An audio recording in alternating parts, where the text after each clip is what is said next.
Olá, amigos e amigas, bem-vindos e bem-vindas ao meu canal Por um Novo Amanhã. Eu sou Luiz Rorato e hoje eu vou dar continuidade a assunto que se refere a, abre aspas, o povo tem memória curta, fecha aspas, dito ou proferido por alguns políticos.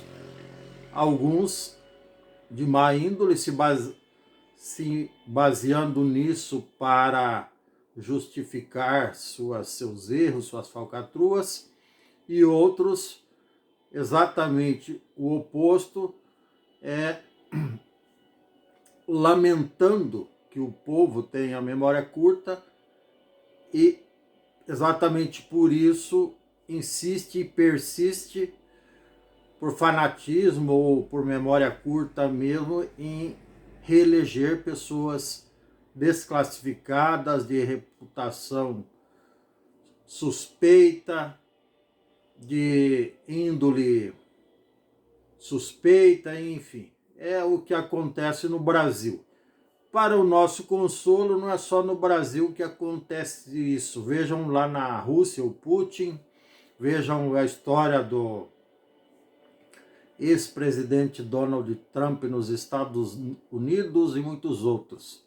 Sem contar as ditaduras aí, a da China, da Venezuela, da Nicarágua, de Cuba, da Bielorrússia e de vários outros países, dezenas de países mundo afora. É muito triste isso.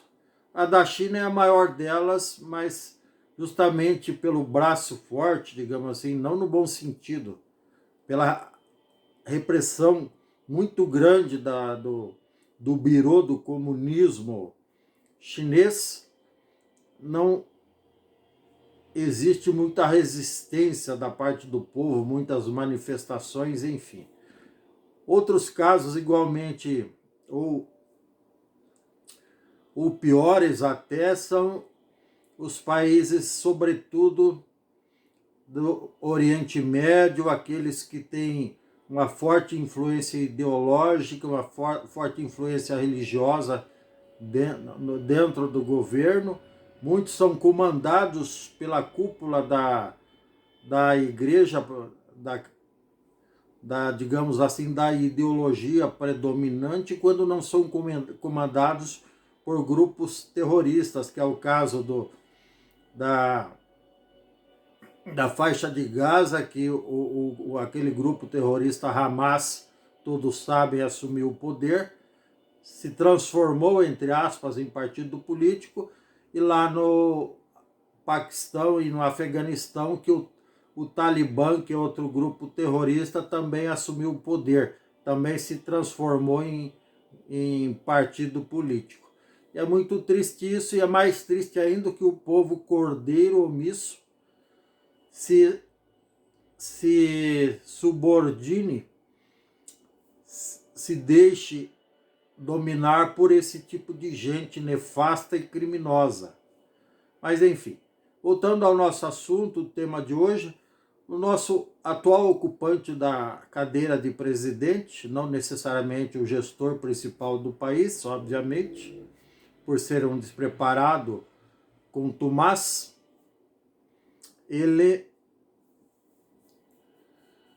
quando foi eleito pela primeira vez lá em 2002 e assumiu o poder em janeiro de 2003, ele passou 2 anos, vejam bem, 2 anos, dizendo que havia recebido uma herança maldita do ex-presidente Fernando Henrique Cardoso. Ora, usando uma frase dele mesmo, nunca na história do país e da humanidade um eleito recebeu um país tão bem arrumado como ele recebeu do Fernando Henrique.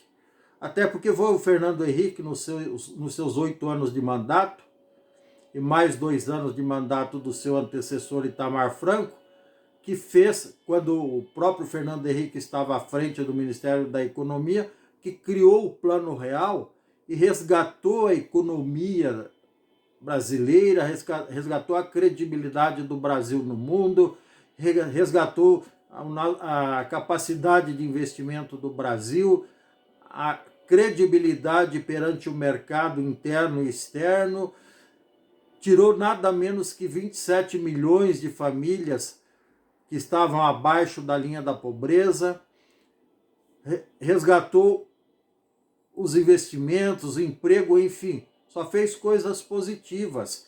Enquanto ele era presidente também, o José Serra, do mesmo partido, também quebrou patentes para criar os remédios genéricos, brigou com o mundo inteiro, com os principais e poderosos laboratórios do mundo para quebrar patentes, para baratear o preço dos remédios no Brasil.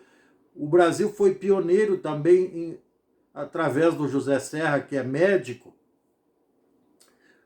em criar o kit anti-AIDS, porque na época, nos anos 90, morria muita gente de AIDS, então ele criou o kit anti-AIDS, que serviu de exemplo para o mundo inteiro, foi copiado pelo mundo inteiro.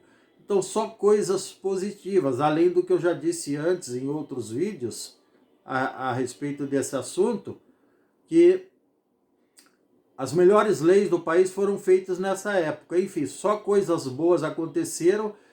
E mesmo o Fernando Henrique tendo apoiado a eleição do Lula, tendo tido, segundo ele mesmo, a honra de passar o cargo para o Lula ainda, mal agradecido, persona non grata, passou como ele não tinha capacidade para fazer nada, nem igual nem melhor, aliás, não tinha capacidade para fazer coisa alguma de bom, ele passou os 2 anos reclamando.